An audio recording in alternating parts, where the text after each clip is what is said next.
Ricky and Steve are here. Karl Pilkington is away today, so Mr. Ian Camfield.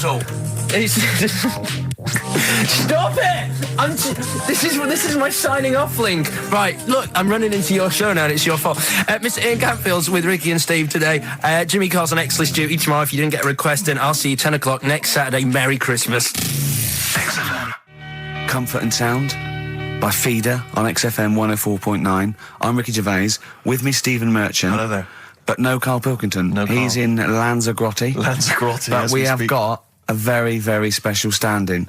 It's Camfield. Say hello. I'm so excited to be here. It's been, you know, the things I've learned in the last 10 minutes before we've even gone on air. Like, you don't have a theme tune. I don't have a theme tune. I don't wear headphones. Exactly. Ian wears headphones with a preamp. He's got 3 midgets just brought in his back line. Right?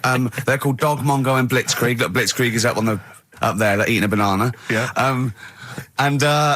He is the king of rock, the new king of rock. Well, the prince, he's the prince of rock. Obviously, Vance is the king of rock. But we'll be doing that, we're working out who. Over this, and by the way, Camfield, I don't want the Ian Camfield that does XFM and going, and this fast approaching 1:23, here's Ash. I want the Camfield that goes, I snorted ants with Lemmy. Okay? So, we want the real Camfield. All right. I bought in Metal Christmas, is that all right? That's my only request from this show, that we do play Paul Di'Anno's version of Santa Claus is Coming to Town. The rest of it's over to you. Yeah, we're going to play some Christmas tunes. We're going to play some, our favourite hits of the year. But mainly, this is the rock programme. This is the rock programme. What worries me, Rick, is there's a lot of people who listen to our show and they're not regular XFM listeners. They just kind of crawl They're out not regular people. Stupid on a Saturday afternoon, put the show on. So they might not be familiar with Ian Camfield is a young man. He's been in he's about 14. He's been in radio. It's weird, he's 14, but he's been in radio for 15 and a half years. He was weaned on the milk of a Vance. Right? And he's going to be the new rock god, aren't you? Well, I'm trying. Yeah. No DJ Camfield. Just go, right? And over the 2 hours, I want to work out the 4 pillars of rock, right? I want 4 names, 4 pillars of rock, right? Huge rock pillars, and then I want the king who stands astride them like the archangel of metal. So we'll be asking Ian every few minutes. We're asking, right, who's your first pillar of rock, and then keeping the one that stands astride them. Okay. And how many do we need? Well, we need 5 names then, don't we? The 4 pillars of rock and who stands astride them. Right. Okay. Like the Overlord with these Axe Attack albums. Yeah. This is Oasis. Christmas. Oasis doing their version of Merry Christmas, everyone. It's Christmas. It seems only appropriate that we play the occasional Christmas tune. There aren't many decent ones. We will be playing the greatest, not just Christmas, one of the greatest songs of all time, but certainly the greatest Christmas tune of all time, Fairy Tale in New York. Is that going to be the version done by, what's his name, out of Boyzone? Has he done one? Yeah. Because he's lived the hard rock and roll life. What's his name? What is his name? Ronan Keating? Yeah. He wasn't bad on Room 101, actually. I think he's lightened up a little bit. Good luck to him. Yeah. Yeah, I do as well. Yeah. A lot of people ask me, Camfield, I'm sure you can you've probably got experiences of your own that you might want to talk about, but people ask me what Ricky's like in real life. And I don't want to get grotesque. It's Christmas, people are listening, people are eating sandwiches, but he has a flatulence problem. I don't know if you're aware of this. It is. It's not a problem. Right. Well, it is for us. Yeah. You may not. Yeah. I think the problem with Ricky is Ricky hates to miss out on anything. He's terrified that there's going to be something going on that he's missing out on, a conversation, a joke, someone falling over, and he daren't spend any time in the lavatory because it's too any period of time he spends in there, he could be missing out on some fun. So he kind of tries to get his lavatory, occupying time down to a minimum, an absolute minimum. Plenty of pissing. There's loads of that, but none of the other activity, really. I mean, you keep that, really, it's like you're in, you're out, and sometimes I don't think you've done the full job, Rick. Yeah. And today, I'll tell you this, my eyes were bleeding. It's intense. It's just a word of warning, because the kitchen at XFM is out of bounds now. No one's going in there until the new year. A to J in the library. A to J in the record library. I'll tell you this, I don't know if, Tony Blackburn's in the building. His wig will fall off. But seriously... not that he wears a wig. He doesn't wear a wig. But if he's going down now, maybe he wants to play some Beach Boys. I mean, seriously, forget I'm a Celebrity, get me out of here. Forget you might have survived in the jungle, Tony. But you get down there, mate. Tony, would you rather eat a plate of maggots or go and get Beach Boys? Exactly. Saying A to J, pot pickers. Exactly. Jesus Christ. It is absolutely extraordinary down there. So I'll just be warned. But it's Christmas. It's Yeah. Christmas. Why would Blackburn be listening to this? I don't know. He's probably doing a bit of Christmas shopping. Sure. And he's out and about with probably got his little, personal stereo on. Yeah. And he goes, I'll listen to the boys at XFM. Exactly. And Camfield, what do you think of it so far? Yeah. Yeah? Yeah. It's not Vance, is it? Okay, who is secured as one of the pillars of rock? Lemmy. Of course he is. Never changes his boots. 2 pairs of trousers. 3 shirts. Really? Yeah. And he just alternates them, does he? Yeah, so he yeah, might yeah. have the same pair of trousers for 2 weeks, but the different shirt. Is it true his rider is a bottle of Jack Daniels and 40 Marlboro? No, it's like one of those 100 packs. No. Yeah. One of the 100 packs of Marlboro, and he like keeps them stuck in his boots, which don't change. Actually, I think I'm right in saying like that one of the like 2 left boots as well, because one of them did break. And he had 2 pairs, but he's now only got 1. But he's got But Well, Lemmy, that is Lemmy then. Lemmy is one of the Pillars of Rock. What would Phil Lynott get anywhere near this? Yeah, he would have done. Let's play some Lizzie then. Don't believe a word. Thin Lizzy on XFM 104.9. I'm Ricky Gervais, with me Stephen Merchant, and over there Camfield. Is that your impression of me? Yeah. Yeah. The rock one's better. The rock one's better. Yeah, you shouldn't try and be a DJ. Yeah. Growing up with Diano Tuesday night. Ian, I know you're keen to know this, Rick. What are your thoughts on XFM? You get there. Let's get behind the facade of Camfield. What do you think about this? Because we used to have, some conversations. You've been with XFM since the beginning, haven't you? Oh, I've been here forever. Yeah, it's all right, isn't it? I mean, it's not quite magic. Well, no, a few things are. Got my eyes on the big 105.4. Obviously, eventually. What magic? Yeah. Now, do you think you want to do like a rock program on something like Virgin or Radio 1 eventually? Nah, I don't think so. No. What do you want to do then? What do you want to do? I want to start playing stuff like the Eagles and Steely Dan and Bruce Hornsby in the Range. Truth be known. But you'd have to go quite mainstream. Like in your bedroom? What? But on what sort of platform though? Because the good thing about those is they are really popular. They are. I mean, I think the Eagles' Greatest Hits is the biggest selling album of all time now. It's overtaken Thriller. Yeah. So I mean, those. What are you saying? Iron Maiden aren't popular? What I play now are actually popular, but they've got a very Slipknot, tight fan Fear base. Factory. I mean, Iron Maiden can go to #1 with just their fans buying it and then slip away again, can't they? Yeah. But everyone sort of likes the Eagles, don't they? Yeah. I mean, I think still. So you could get on sort of like Radio 2 maybe, the rock program on Radio 2. Who does it at the moment? Is there one? No, there's not one. I should do a demo maybe. Okay, well let's I love the way we're talking about my career and other radio stations I could work for. Do you know something I don't? No, I'm just saying that this place is not going on the tube, isn't it? It's going on the tube. I mean, you're going to be like, you'd abandon the sinking ship, wouldn't you? You wouldn't hang around, would you? You wouldn't fiddle as Rome Byrne. I mean, we got a couple of pies cooking in the States, so we're not going to be here to keep it afloat. No, the weekends. But we want to take the good guys with us, right? So when this crumbles and they make it into a car park for Capital, I want to see you on Radio 2 Friday nights 10 till 12, pure rock. Exactly. Do you know what I mean? Absolutely. Right. Well, that's the pitch, isn't it? Friday nights 10 to 12, pure rock. Okay. If anyone's listening to the BBC, it's Camfield. He is the new Vance. Molten Metal, maybe. Molten Metal. That's good. My only concern with TV work for Ian is he doesn't look like the obvious rocker. I mean, people are listening, they probably imagine he's got the long, greasy hair. But that's the modern look. T-shirt. Lots of modern bands now, they've got, I'm not slagging off, I'm just saying I wonder if the fans... They've got short hair. It's not all long hair and strange beards and tattoos. No, the days of them all looking like Lemmy and smelling like Ricky are well and truly gone.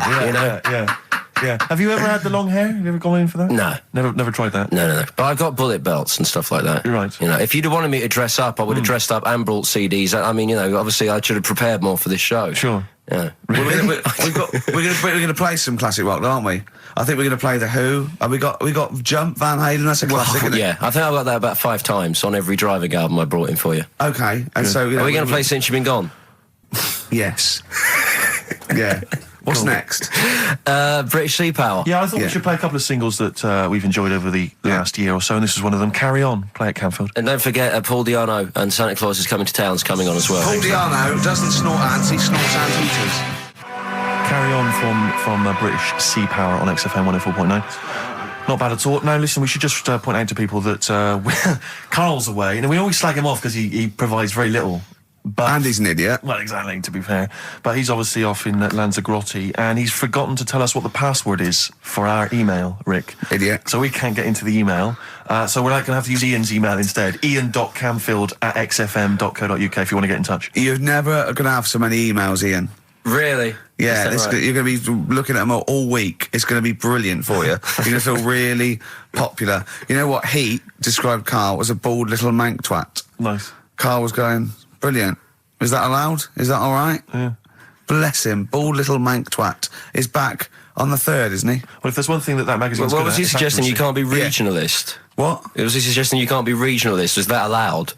No, I just think it's a familiarity of, it's just because we call him a bald little mank twat, that a national magazine can say that. Oh, bless his little round head. Wonder what he's doing now. He's sitting in the ash, reading his, reading his Rich Hall book. Yeah, he spent a week when he went to, where was it, St. Lucia? He spent a week, right, throwing sand at crabs. Yeah. I don't think they've even got crabs, have they, over there? No, I don't know nothing. what he's going to do. What is he going to do? Suzanne, what is she going to He's do? going to be whinging. But it's sort of like, Karl must be like, you must like sit him in front of a video while you go and make the dinner or something. Yeah. It must be a nightmare taking a pet. Has she got a little harness for him? To be fair, though, Rick, I mean, I can't imagine you're much better on holiday. I've always wondered what that must be like. Because you always need an audience. You've always got to have someone around that you can perform for, drop your trousers for. Annoy, just generally sing and dance about. And Jane's seen it all. She's bored of you. So what, do you just do this to other people on the beach? Holidaymakers, it is me. You can't believe your luck, Ricky Gervais. What, do you want to be annoyed? dance? Do you want me to annoy you? Yeah, exactly. I can annoy you for 5 minutes. Yeah, Because then I'll get bored Exactly. myself. I'll tell you what, I want some ads, and after that, the fairy tale in New York. Oh. The Pokes, featuring Kirsty McCall and a fairy tale of New York. Brilliant. On XFM 104.9. That's the song I think that single-handedly keeps Shane McGowan in gin for another year. It must do Just well, about though. keeps- but I'm sure it does. I absolutely love it. I still love it. I saw it on Top of the Pops too. And it's just brilliant. I mean, he wasn't great at miming, but it didn't bother me. Sure. It was miming to a different song, probably. Yeah, in his head. It was great. Had a little visit in the week, Rick. I think you missed out. A little Christmas visit from. I know he's a friend of yours. He's a friend of He's a friend of the nation. Go on. TV illusionist Darren Brown. Oh, yeah. Yeah, he's bought a new pad. Yeah. And he just came around to tell me about it. Yeah. And it's interesting because Somewhere to keep his guns. Exactly. And he. I can never know kind of how much he's just playing with your mind, experimenting. But he was telling me about the place, and Say apparently he loves you. he's got a bidet in the house. Now we were discussing bidets because Never understood that. I've never got my head around it. To this He's day, not meant to. Well, no, but I don't think I've ever met anyone who's used a bidet. Oh, Darren Brown does. He's known as the cleanest arse in Modern Magic. Yeah. Shiny arse, they call him. But we were chatting about it. I don't really know. To be truthful, I don't really know how you use them. I don't know. Well, I assume you just sort of go over it and let. But do you face the wall with your knees on the tiles, or do you face away from the wall? No, it's sort of like you just. I don't. And no. it's got the little. Do you nozzle. sit on it, or do you sort of hover above it? Do you I hover feel- over it and just splash things onto them? No, it's a little jet, isn't it? It does it for you, doesn't But it? is there a jet? This is what I'm wondering. Is there a jet it's of water that it's goes up the crap? It's like it's a drinking fountain That's you used to what have I'm at school. thinking, yeah. Which I remember Mr. Mellows used to embarrass himself every time. I go, no, he's in the playground, Mr. Mellows. Yeah. It's not a bidet. We're not at your French, cottage again. Yeah.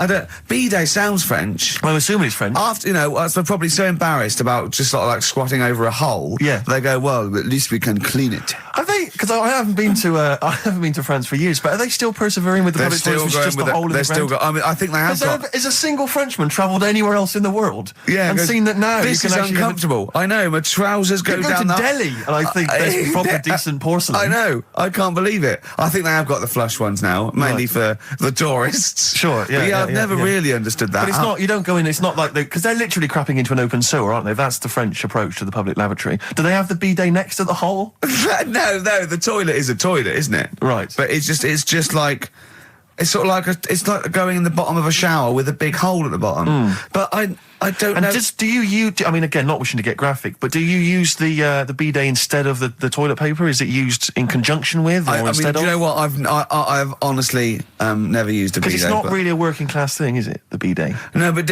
well, it sort of came in with sort of like purpose-built houses, didn't it? They sort of like shot up all over the. No pun intended.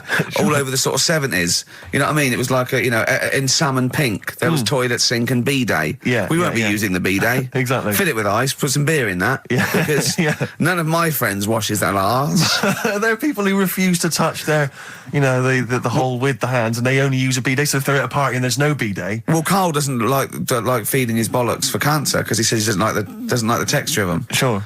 Well, so I mean, so he'd probably love a bidet if he didn't have to go. Are there kind of upper class women who just waddle into the dining room in sophisticated trousers around their ankles, going, "Where's the bidet? It's filthy. Where's the bidet? I don't know. We use the paper. The what? I think the fish was off. I'm going berserk up there. Get me a bidet. Yeah, why don't you lie on the floor? Or I am climbing into the sink and turning the tap upside down.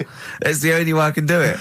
Yeah. Bidet. Thoughts on bidets? Have you ever used one? Well, no, you told me all this, but you still haven't got to the bottom of how you use them. No, I don't know. I don't know how to use it. Do they come? You need to ask Sarah and Brian. Does it come with like instructions, like a flat pack? I think you're supposed to know. I think you're supposed to. If you've bought a bidet, the assumption is you know how to use it. Imagine someone installing it and going, "There you go, it's a bidet." Go, "Could you show me how to use it?" Well, you like this? Well, no, go to the toilet first.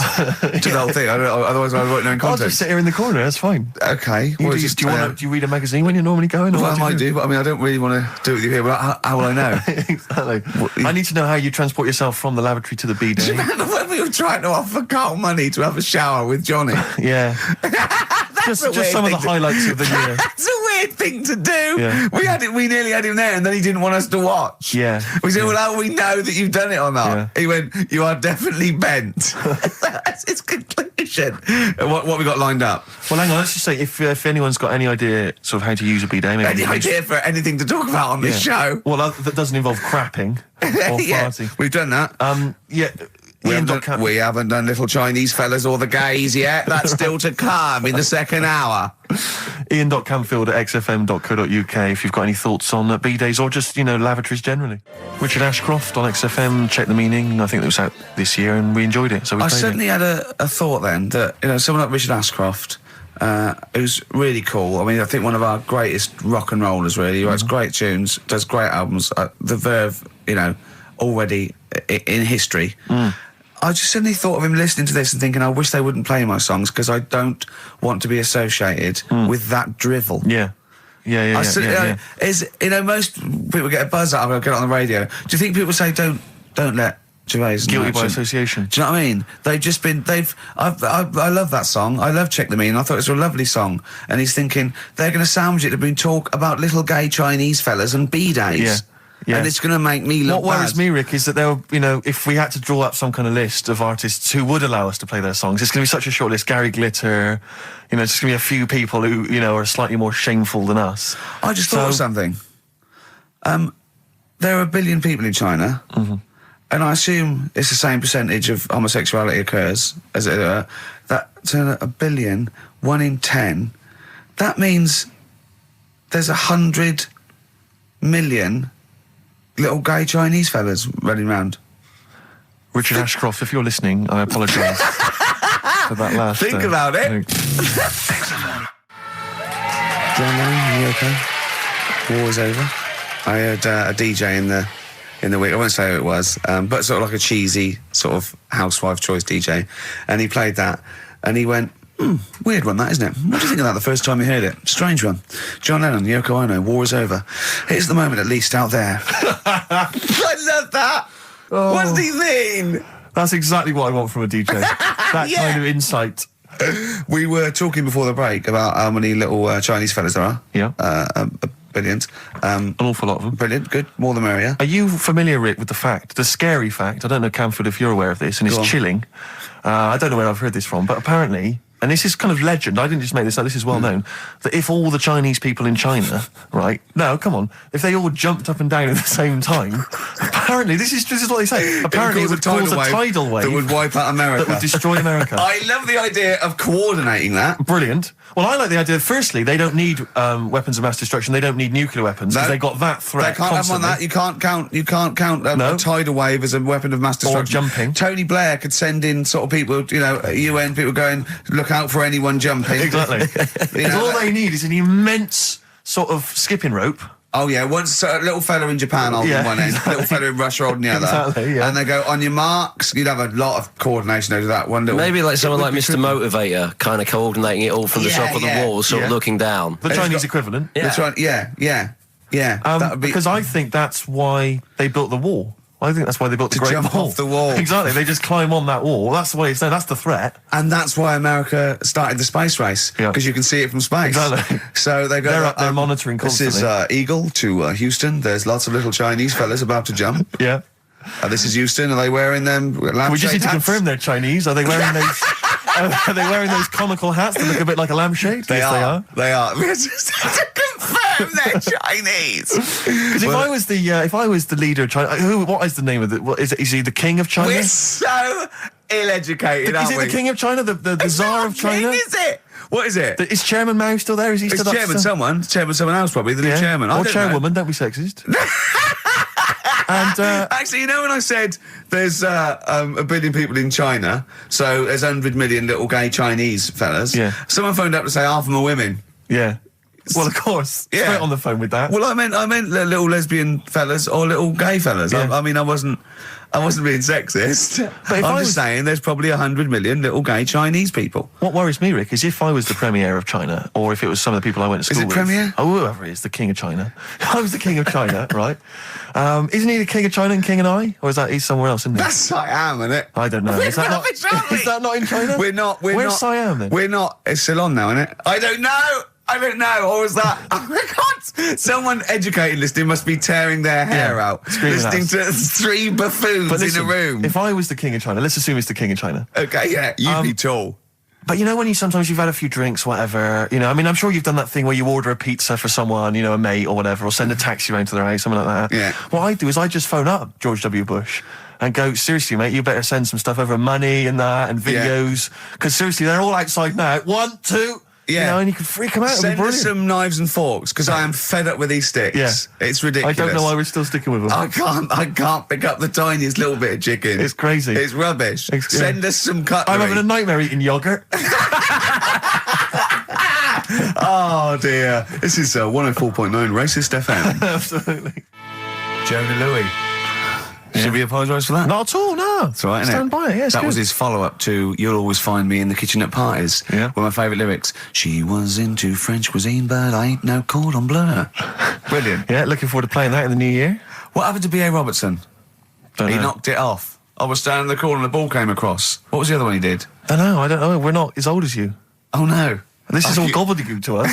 XFM 104.9. That's Yeah. Jonah Louis. Yeah, you're not listening to classic gold. Amazingly. I've still got my own teeth. I think, Rick, I was the subject of a Christmas con in the week. What, you mean you bought something for £4, then saw it for £4, £3.90 as you walked home? That would make me livid. Because I've seen you really livid. I'm absolutely furious. When I bought my PlayStation, I saw I could get it for £5 cheaper down the road. I was absolutely And you'd fuming. already walked to about 19 places, Oh, God, I remember. yeah. I actually left you after about an hour. Yeah. Can you No, I work it do. out? I'm furious because I got to get a bargain. I hate feeling that I'm being ripped off. Yeah. And I'll tell you this, I'm loving online shopping. Oh, the savings I'm making, Rick. Really? It's crazy. Really? Getting 15, 20 quid off some things. Is it really? Oh, amazing. But these things, I might point out, are like Jaguars and Mitsubishi cars. Exactly. Yeah, but it's worth shopping round. No, this was not so much a con. It was a con, but it wasn't so much one of those just a missed bargain. Yeah. Doorbell rings, answer it. It's a couple of girls. They must have been 13 or 14, maybe. Now, I've always had a problem with teenagers. I'm intimidated by teenagers. In case they call you a dork or something. Well, I mean, I told you before, I was walking down the street once, and there's two guys coming towards me. I mean, real losers. Do you know what I mean? Glasses, the spots, greasy hair. Do you know, really pathetic. And I was sniggering to myself. I was thinking, look at those losers. And as I passed them, I heard one of them look at me and say to his mate, look at that geek. I was furious. I was thinking, I'm allowed to call you a nerdlinger, but gee, I don't expect it back. I was really furious and upset.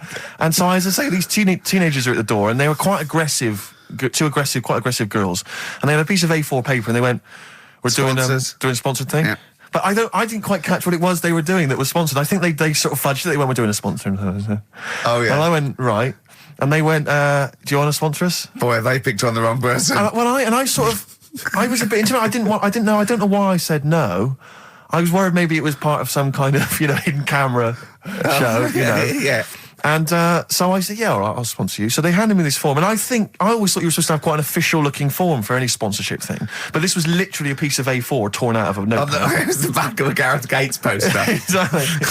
And, with some blue tack on it. Yeah, well, and I looked at it, and I didn't really absorb it, but it had things like, Mrs. Jones, Mrs. Smith, £5. Yeah. And then no one's actual address, just Finchley Road, nothing too specific. Yeah. So I wrote my name on, and put down £3. 'Cause a lot of people were giving fivers, but I thought, I'm not made of money. It's Christmas. I've got to buy gifts and stuff. So I gave him a fiver and asked for change. Yeah. Well, I gave him £3. I said I'll sponsor you for £3. Best of luck. And they went, "Can we have the money?" And I said, "Well, aren't you supposed to do the thing?" And the woman the girl just looked at me. She just went, "No." So I gave her £3. But what difference does it make? Well, I'm assuming, though, that it's not going to any charity. It's no sponsored But thing I know, at all. but then I'm not being funny. The charity that it's not going to, you wouldn't have given to it anyway. It's true enough. So all that's happened is you're £3 But down. I'm £3 down. Yeah, but if it would have gone to charity, it'd be £3 down. The fact that it hasn't gone to charity doesn't matter because you wouldn't have given it to charity. Yeah, but if it had gone to charity, Rick, I'd have felt a little bit superior, a little bit smug. That would have kept me going for another 6 months. Whereas now it's just gone to a couple of weeks off the street, who are scamming people, possibly old people, Rick, and that's who I feel sorry for. They've not got a great deal of money. That's why I'm not worried about myself. I've got a bit of cash. What about the old people? Yeah. Although you are £3 down, which probably still hurts, doesn't it? It's still stinging. That's why I just like to tell you now, get off my chest. It's an Merry emotional Christmas. thing, yeah. Just be careful. If you're living up in North London, be careful. There's 2 girls that are going around. I expect, they might come to your door. But they might be wary. be genuine. No, I don't think so. No. They were common. They were very common. Do you know what I mean? Was the giveaway things like, Santa Claus had given £10, Exactly. Tony Blair had given £1? Yeah. Yeah, I know what you mean. Yeah, I think you were conned, mate. Yeah. Right. Won't Get Fooled Again by The Who. Ian, I'm going to ask your expert opinion. Is that not one of the greatest rock songs of all time? Yeah, if you'd have played the proper version of it. I know, but it's 6.5 minutes, and we usually do, but we just thought, it's Christmas, people want to, have him and more Jonah Louis. Yeah, but we could have played like the full 8 minutes rather than making the show sound like strolling round to your local Asda with the Christmas songs with a little bit more racism. That to me sounds like fighting talk. You want a rock challenge, Camfield. You can't handle the truth. I'm gonna rock this out the last 40 minutes. Can we put Keith Moon in the monolith? I was going to ask you. He's my favourite drummer of all time. Will you go along with that? Yeah, absolutely. So we got Lemmy and Keith Moon. Yeah. Are we making up a kind of super rock band here? We could do. We could make up a super rock band. That's far too passé. Let's call it the Monolith of Rock. It sounds more stupid. Okay. So we got Lemmy and Moon. Yeah. We need 3 more. So we need 2 more Pillars of Rock, and then one to stand astride it, like the metal angel of death. Now, Ian, you've hung out with some of the big rock names, haven't you? Yeah. No, I'm not going anywhere with this. I'm intrigued. Tell me some of the people you've hung out with. You've hung out with Maiden, have you? I've hung out with Maiden. Don't you? I've been flying with Bruce Dickinson. Yeah. And have you? It only took us 3 attempts to land at Gatwick a few weeks ago. But I don't know much about you, Ian. Are you someone who lives the rock and roll excess lifestyle? Are you kind of drink and drugs? Is that your thing? I like to be kind of on the edge, having a look at what's going on inside. Right. I don't quite know what that means. Well, it's the way they talk, Steve. Right. Well, I mean, because some of those rockers, they're hard-living boys. Can you keep up with them? Do you up till 4 in? 4 in? Yeah. 4 in which morning? Hey, Daddy-o, man. Yeah. We're going out about 4 in. Yeah. Carl reckons the gays go out late. Yeah. His favourite song is The Killing of Georgie, right? And he went, yeah, but would it have happened if he'd have been, going out a bit earlier? Yeah, well, no, fair point. Yeah. Is that song time specific then? No, but he reckons he probably got because he was out late. Oh, right, okay. He said there's one that works here. Sometimes he doesn't go out till midnight. But I imagine you a little bit like that little boy in the film Almost Famous. When you're on tour with the rock legends, do you know what I mean? You're like, the little kid there. Maybe the doors are being closed in your face, are they? As they go berserk. Yeah, when I started, but now, I insist. I see you as one of theirs. Yeah, access all their Islam, and that, I can enter venues now with a big bottle of Jack Daniels. I don't get stopped. Yeah. Really? But seriously, have you, without naming names, obviously, what excess have you seen? Have you witnessed anything, or have people calmed down now? Are these rockers clean living now? Depends who you're talking about. Sure. Yeah. Is there anything going on like the days of Ozzy and Motley Crue? I haven't seen. I haven't seen any red snappers like with Jimmy Page. Do you know that story? No. I can't talk about it. Then the fish? forget about that. Yeah. Oh, is it disgusting? Yeah. Well, yeah. But is it no, worse than talking about B-days and Ricky's farts? Kind of. Right, okay. Yeah. Yeah. Right. Yeah. I know. You wouldn't want the instruction manual as to what happened with the red snapper, like Right. you do with the B-days. Sure. God. But don't, as I say, don't name names. Obviously, there's a sort of client, doctor confidentiality or whatever that you... Yeah. Well, I saw. We know there's no one listening. Yeah, so exactly. it won't go further than this studio. I saw a member of a very big band play the Astoria recently, and they turned up at the Astoria about 15 minutes before they were going on stage, right? And someone said to them, "Is it good to be playing the Astoria?" To which he turned around and went, "Oh right, are we in London?" Really? Oh, dear. And this person then It managed wasn't to play... Daniel O'Donnell, was it? I can only think of the Libertines. No, it's not a very big, huge band, is it? No. Bigger than that. Bigger than Okay. that. Yeah. Okay. What other rock and roll excess do you want? Oh, I was told once that if you stay up for 2 days, the best thing to do is eat some yogurt. This is just like we're going to having tips now. Sure. Yeah, So if that's apparently the best thing at the end of the excess, you need some yogurt. So always keep some in the fridge. Yeah. And chopsticks are no good. No, So it's is that. fine. Yeah, You so don't, whatever you do, don't go on a bender in China, because otherwise you'll be screwed, right? No, there's no benders in China. Oh, there are. There's about 100 million. Yeah. Another tune that I enjoyed this year, Rick. I don't know what your thoughts are on it. I'm fascinated to find out. Loving it. Jay-Z and Farrell and Frontin. What do you think, Camfield? Darkness #1? Yeah, well, they cheated, didn't they? Because they went and did their signing at HMV yesterday, so they could get in like an hour of extra sales. Why is Just that so they cheating, could- though? Well, I don't know. Well, I suppose Gary Jules could have turned up at Virgin down the road, couldn't he? And Yeah.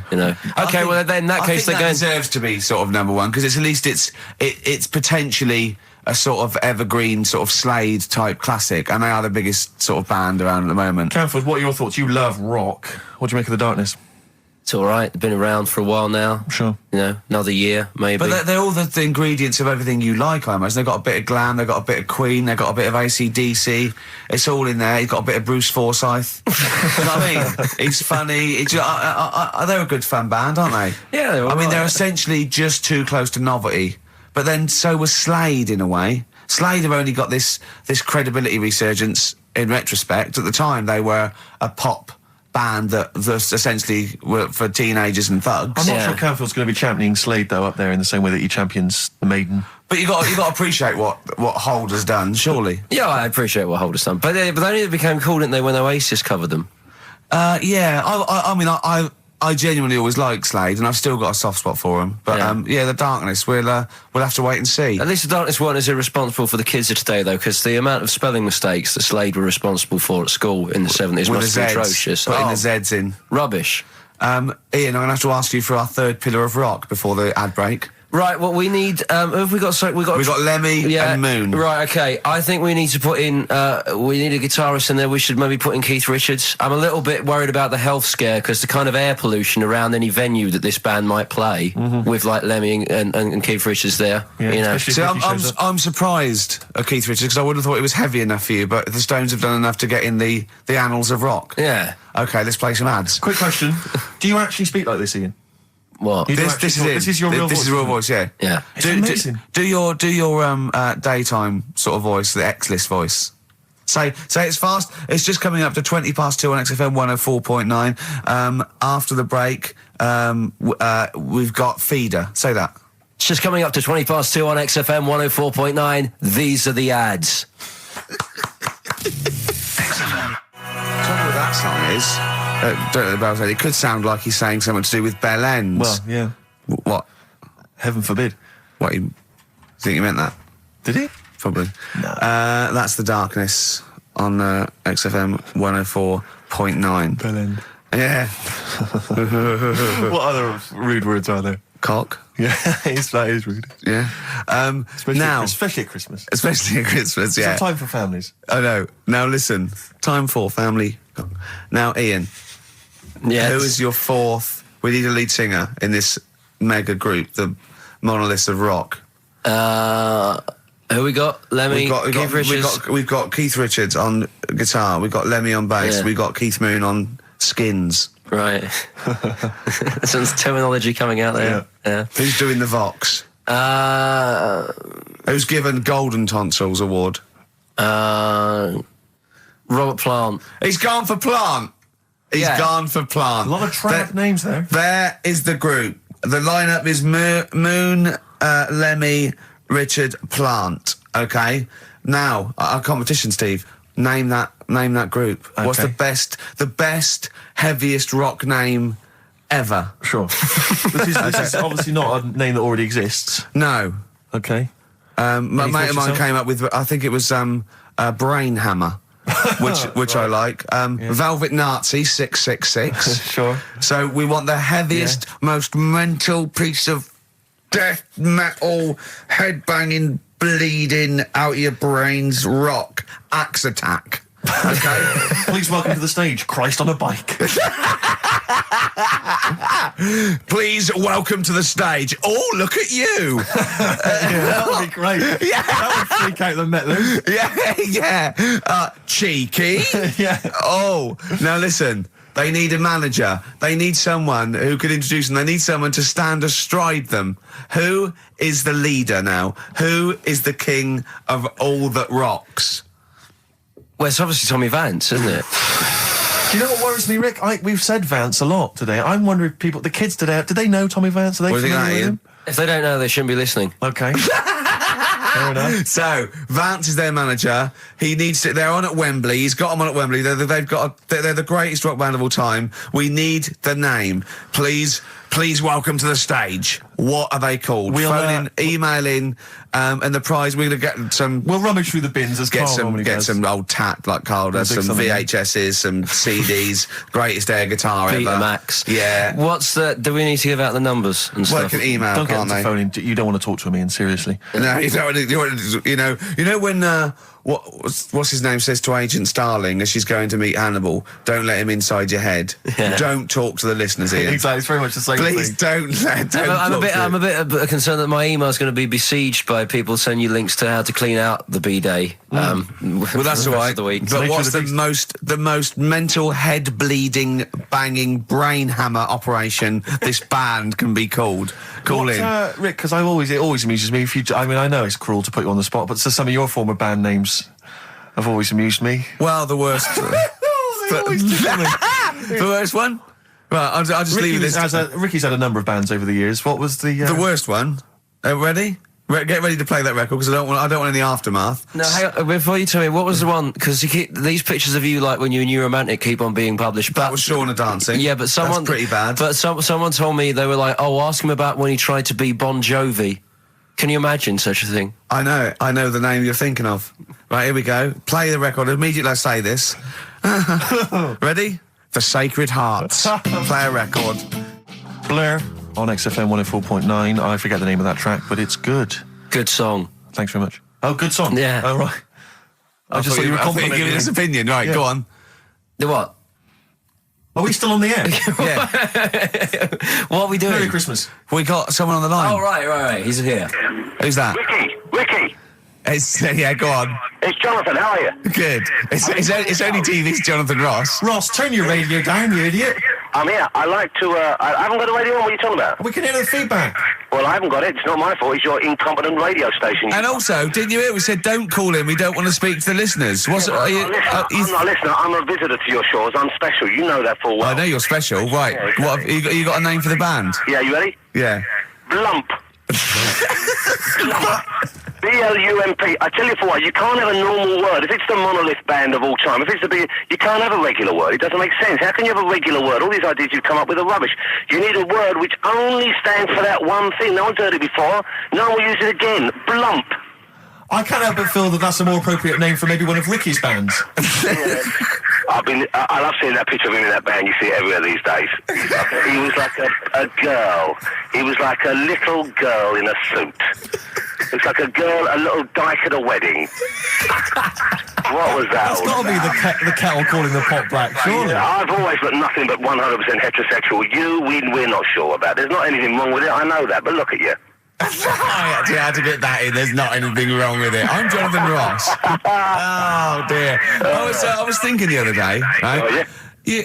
The Comedy Awards. Yes, sir. You didn't have to say some awful things about poor celebrities, poor has-been celebrities with coke addictions and fat lips and faces that where surgery's gone wrong and everything. And when they're on the show, they're going, "Oh, you look lovely." Yeah, oh, I'm nice to so them. good. Well, I'm nice to them to their face, but obviously when I'm not with them, I like to let my true feelings be known. What's wrong with that? That's how everyone Well, I'll tell you what, you can get anything off your chest you want on this show. Any celebrities you want to talk about? There's no one listening. Yeah, it's just between me and you. A lot of people listen. They listen to my show, and after they've had a few hours of good laughs, they like something bland to just cool them down afterwards. So they flip over. We know this happens. Did you mention my DVD on your radio show? You know what? today? I forgot to mention it. Christ! I forgot to mention it. I meant to mention by the office, but I forgot to mention it. And then I thought afterwards, it's not like he needs the cash, is it? It's There not we like go. it's not like he needs it. It's not like it is, but he's probably earned more money in a short space. You're like a lottery winner, and you've got about as much taste. You're like one of those burglars who's won the lottery. I am. I'm dressed like an Albanian window cleaner at the moment. Burglar from Reading who won the lottery, and now he's fritting it away on what? I do feel sorry for my neighbours. I've moved into a really nice place. I feel like it's the hillbillies. No, it's nice you've moved in though, because it's nice. It's given them something to sort of talk about behind your back. You've Right. united the whole block. Right, go and play with some Japanese wind-up toys now. I'm Ross. going home to play Mario Double Dash with my son. It's going to be a good afternoon. I phoned you once after I finished my show. It was about 5 minutes past 3. Yeah. And I don't mind if I said, "How you doing?" You went, "It's brilliant." You said, this is what you said. You went, "Everyone's out. Jane's taking the kids out. I've already masturbated twice, and I'm playing with a new Japanese toy." I'm masturbating now.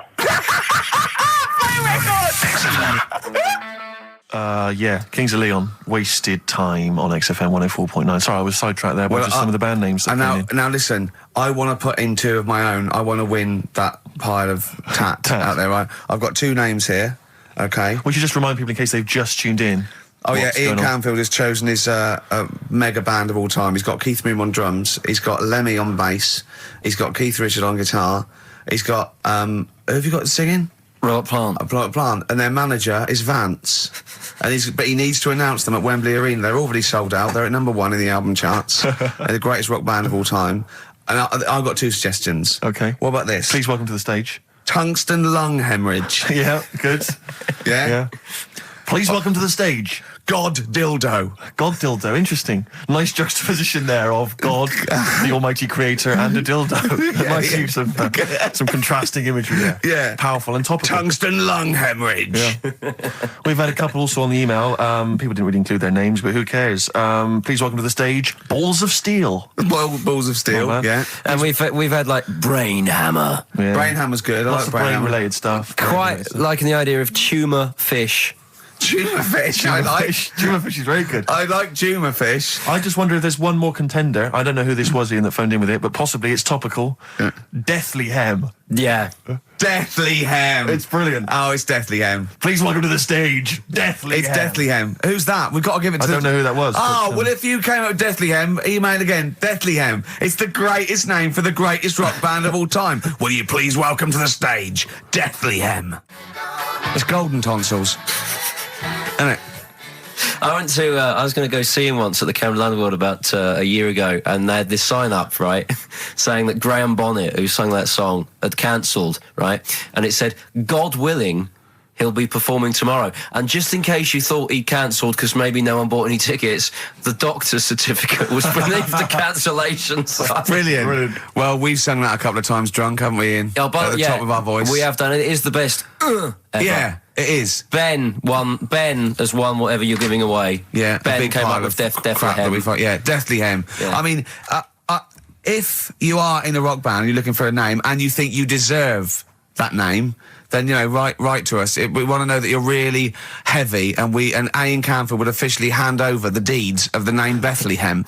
Deathly Hem? Deathly Hem, yeah. Yeah. Deathly Hem. They only play at Christmas. You only play, like, big venues at Christmas, and it's all things about, like, fighting, like, good versus evil, and God versus the devil.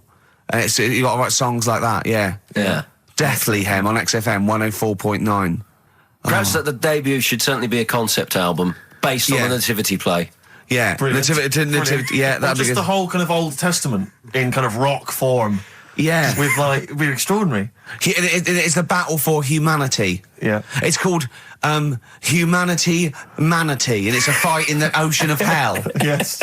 Sure. Yeah. Sure. Yeah. I'd like to see a serpent. Maybe pictured There'd be somewhere. a serpent, isn't it? Track 4. Track 4. Yeah. Track 4. Yeah. I think we should give massive props and suitable regards to Ian Camfield. He's come in, he's pressed the buttons. He stood in for an idiot brilliantly. Yeah, he has stood in for the retarded. It's a shame that you've not displayed some of the usual incompetence that we've come to love and expect from Karl. It's a shame. Okay, well, You are the greatest DJ in the world, though. The way you sort of like drop Press these buttons. But you know.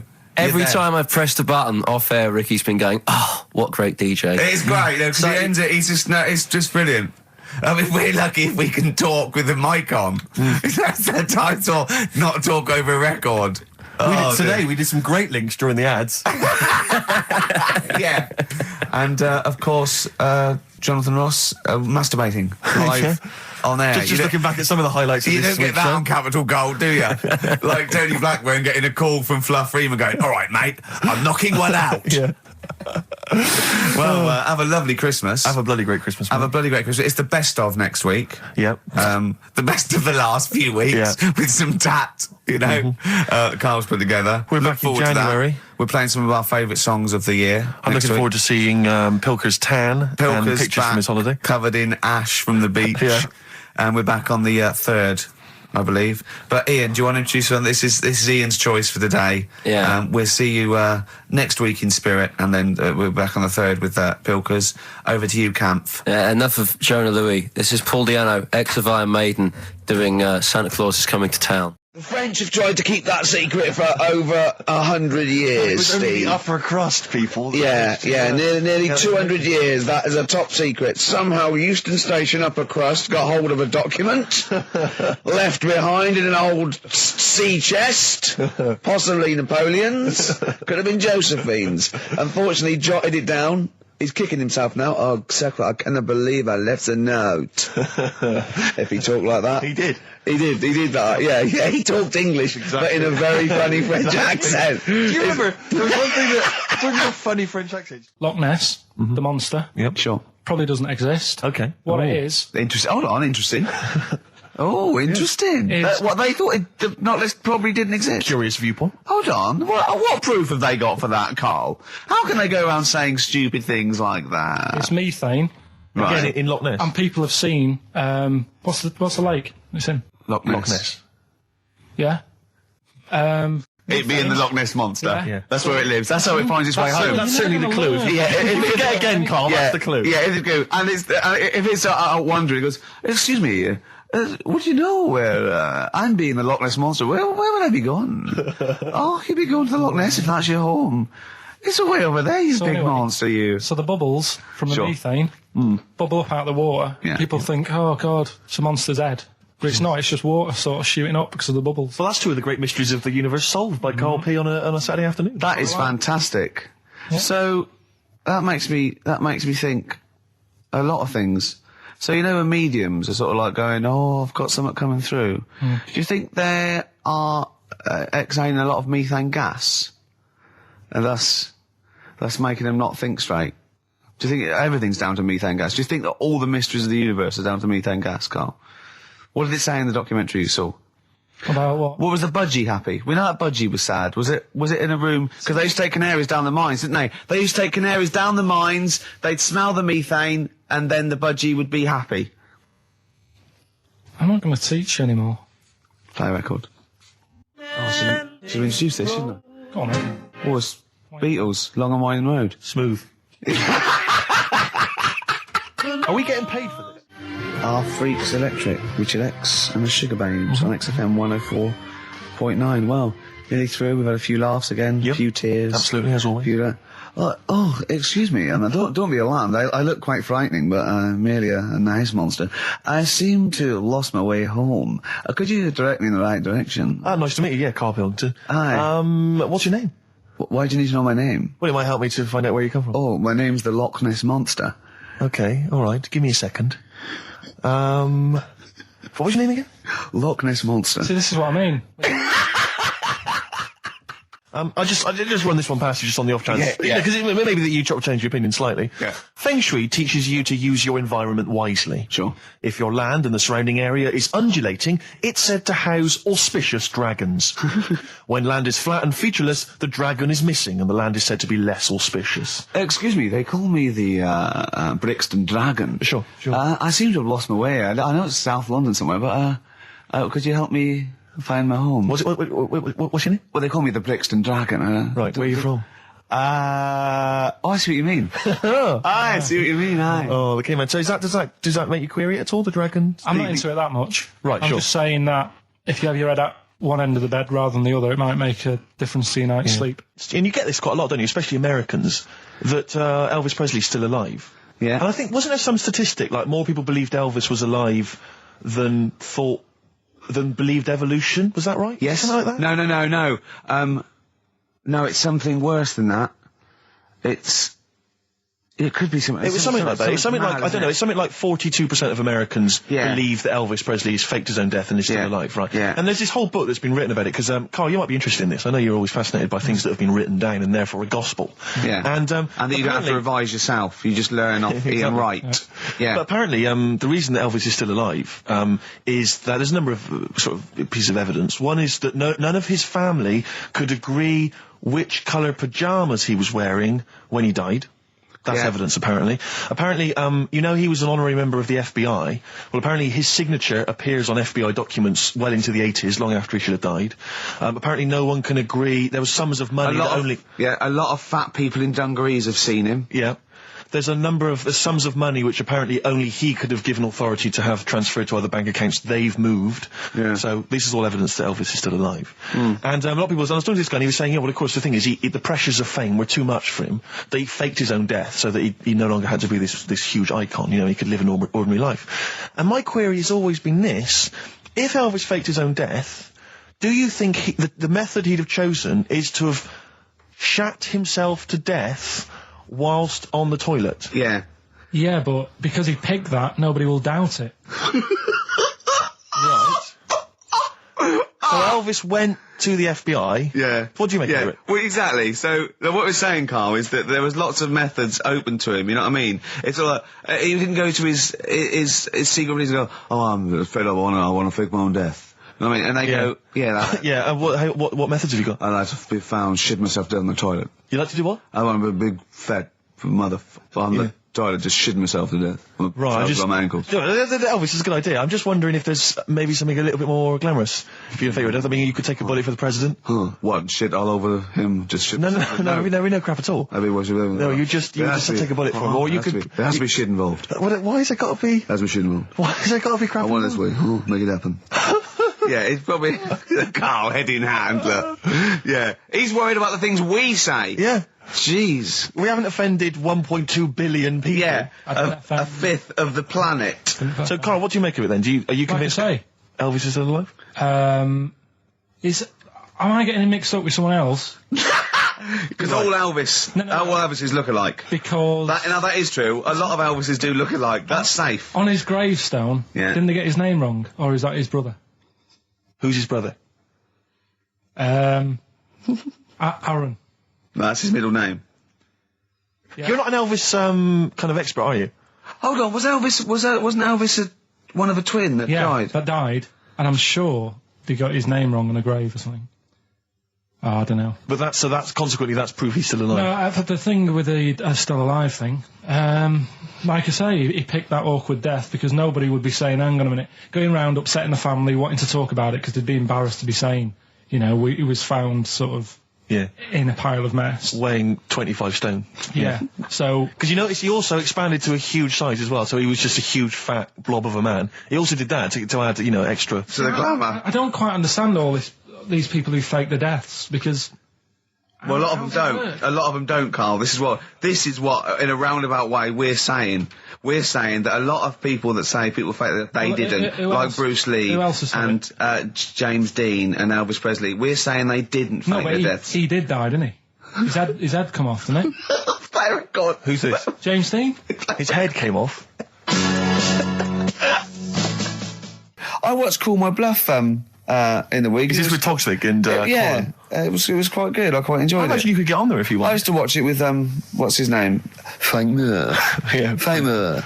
Yeah. Oh, that was great. You're impression. brilliant impressions, because obviously while Bowie was playing, you were doing your infamous Bowie impression, which is the best one you do, actually. Well, that's just because Karl said, you know what? He said, I'd love to go out for a drink with David Bowie. Of all the people that come in here for sessions, I think he's really good, him. And I said, I think he'd like you as well. That's all. And I just went, hello, Karl. You're strange. You're alien. It interests me.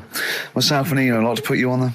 Yeah, I just imagine you and Bowie in a pub somewhere. Isn't that pretty much the same impression you do when you do Ian Camfield? No. Ian Camfield's more like that. But not on air. On air, he's sort of like this sort of eloquent 40-year-old capital DJ. Yeah. And, but when you talk to him in the studio, he's slowly turning. He's slowly turning into Tommy Vance, isn't he? Mm. It's one of his pillars of rock. Camfield. He loves Vance, Lemmy, Diano.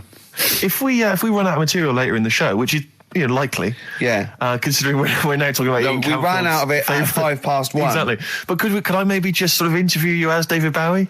Yeah, in a sort of humorous sketch. Yeah, that would be fantastic. Maybe it could be the idea that what if like David Bowie was a cab driver? What would he say? What was some of the funny things he would say? We saw that. What was that in when it said Dead Ringers coming up? If you've ever wondered what it would sound like. Dead Ringers is this impressionist show. They did it's on Radio 4 and they did a TV version. Yeah, I saw it. What did you make of it? Didn't like it. It was all right. No, it was just that the write-up in the Radio Times, I think it was. The Radio Times said, ever wondered what it would be like if Robbie Williams was singing George Formby? Or what would it be like if there was an Animal Hospital... was hosted by Anne Robinson. Yeah. Yeah. I have wondered. Were those two sketches on there last night? Yeah. Yeah. What were they like? You are the weakest dog skink. or something? No, what was it? It was something like... They had to vote off an animal to die or something. It was something like that, yeah. It was. This is flagging. Quick, do your Bowie again. Oh, come in here. Look, it's Tin Machine. Now let's play Changes. Hello, Iggy Pop, you nutter. Stop cutting your sand. Which one? Well, because obviously Ricky doesn't travel on the tube anymore. He's too rich for that. I never did. I always thought it was beneath me. Sure, but I used to walk everywhere, didn't you? But I'm still forced to take the tube, and sat on the tube, and it pulled up, and outside the window, just happened to be on the station, was one of the posters with us. So I was kind of there, not realising it was behind me, and these big kind of fat German or maybe Bavarian guys. Well, they're in lederhosen eating sausages. Yes, they were. They're Bavarian. Yeah, they were. And I noticed one of them kind of looked at me, and then looked at the poster, then looked at me, just happened to say it, and wittered something to his friend in German. I don't want to try and do an impression. No. That's freaking goggle-eye. Oh, wow. I think that... No. But I know what you're thinking it means. It doesn't mean that. Right, okay. It means... What's a rough translation? Elegant boy. Right, okay, yeah. And so anyway, he pointed goggle-eye. He pointed out the poster, and his That's mate... lanky piss and streak. And his mate burst into laughter. And then we pulled they've got a great sense of humour, the Germans. Well, that's indeed. the thing. But we rumbled onto the next station, and the poster was in exactly the same place. And this time they tapped the shoulder of someone else on the train and pointed me out, and that person also laughed. An Italian? There was a French. Was there a bloke with a beret and a little moustache on the other side? Yeah. Was it United? Did you get on the United Nations Express? Imagine that. Yeah, it was fake. See the freak. Look at this freaky goggle eye. Right, whereas I love the fact that before you were at least pretending to be speaking German. Now this is an Italian with an accent. It's just a guy speaking perfectly good English. So you've not even disguised the insult there. Oh dear. That'd be lovely. Try and insult me in other cod languages. You could bring Europe together if they just instead of Esperanto, that there was just one common language. The language of freaky goggle eye. I'll tell you what would bring the Europe together is you maybe representing England on the Eurovision Song Contest. That would be great. With a self-penned tune. Anyway, I didn't get around to getting drinks. Can't believe it. Didn't get around to getting the drinks. Right, so I said, right, I'll pay for the cab. Right. Oh, what a lovely Christmas gift that is. Yeah, so £2.50. I paid, it was like £3 there, £3 back. So £6 you spent on him? Well, no, I spent more. See, that's what he said. He said, get the Bolton and back, can't he said, oh, you spent on me £6 for my birthday. He said, no, I haven't, because I gave the taxi driver a tip. I'm a little bit worried about his attitude as well. Because that is a stingy present, but you don't say... let's be honest, that's the worst Christmas gift ever, because, you're pretty bad, like we discussed in the past, but at least you spend a bit of money. Yeah. It's just thoughtless. Yeah. This is nothing. I know. You haven't given him any time. I would... And I knew my demographic. They loved it, my family. Yeah, they couldn't believe their luck. you know. Well, a tenner. You spent a tenner on him? Well, the cab fare was £6. But the thing is, it's not. I don't think he's saying that. I think it's the fact that this is like, you know, frittering away in either day life. He would have loved to. I'm sure he would have been appreciative of a lovely £10 gift that you cared about and bought. A book he probably likes, Fly Fishing, doesn't he, by J.R. Hartley? If you'd have bought that, he'd have gone, that's what I was looking for. Or what I was looking for, Carl. Bloody hell, Carl, you little bald twat. That's just what I wanted. So, all right. So just calm down. So what have you got planned for Christmas? Is this what I mean? Are you doing the same? Oh, Carl, excellent! You've paid me milk bill for this week. That were nice. I'm spent this year. So have you planned anything for Suzanne, or are you just? Yeah, I'm taking her out Christmas Day for something to eat. So, do we need them? Do we need them? And you should explain. Do we need them for those that don't like the show? Well, it's sort of education about animals and stuff, and if we need them. So, like David Attenborough once said. You can get rid of people off the earth and it would carry on, there's no problems. But, you know, get rid of a monkey and you could have problems on your hands. So is that a direct quote from Attenborough's current autobiography? Something like that. I think so, yeah. So what I've done today, right? He always starts everything with, right, so then. Yeah, exactly. Yeah. So... Yeah. And he always ends things, you got yourself all sorts of problems. Yeah. So that's done. That's coming up. Enjoy that. What would you do to sort of like egg him on a little bit to help him out? What do you think? What sexy things would you say? What do you think is your quality? What do you think people would find, you know, pretty horny about you? Is it your sort of mank wine, do you think? Like, just say this. London shit, innit? I think say that, but, you know, London, it's not that good, is it? Like I think you've done it there. So that's say something quite sort of sexy though. Say something like, you know, well, I love to love you. Say something sexy. Say that. No, say something sexy. Suze answers to me, you know, do you love me? I go, yeah, you're all right. Have you not had the point of a rollover is you've got to add to it. That's the excitement. Yeah, there's a couple of albums that were... Okay, well, it's also the Fools and Horses video with the free... I don't think... I'm bloody jealous of that. I like that little yellow thing. It's a little... there's a little kind of model three-wheeled van. Rodney, you plonker. Oh, dear. What's that? This is what looks to be some kind of best-of the stereo MCs. Don't call me a plonker, you wanker. The David Attenborough DVD collection. Oh, Unc shit himself again. Oh, yeah, the big prize that we tried to give away.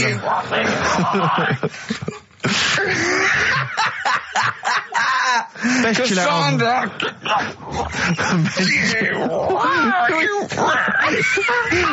Who is that supposed to be an impression of? Which member of the cast is that?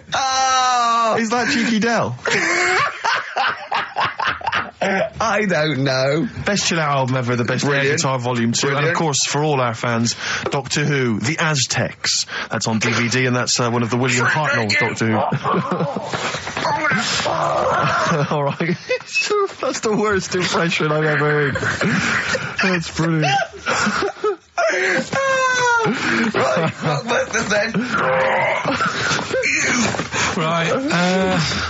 Three cryptic stuff. Oh, come on. Right. Rodney, Three. I can't do it. No, come on! Badly Drawn Boy. Born Again on XFM 104.9. There we are then. Ricky Gervais with me, Steve Merchant and Karl Pilkington. Raring to go. He's a bit grumpy, Karl. Woken up at 8 o'clock. Because he's from the north. Yeah, because he's in London. Yeah. And London's rubbish, right, isn't it? Well, you can't even get a Band-Aid in London, can you? Or grouting. In Manchester, I could walk to the next shop and definitely get some Flash or maybe some Vim. You can't get it down here. You got to go to a trendy bistro, haven't you? Karl, why are you grumpy? So the Iceman, why does that amaze you? What's like, ooh...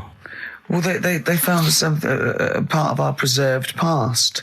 You know, it's interesting. Again, I'm amazed by anthropology and evolution.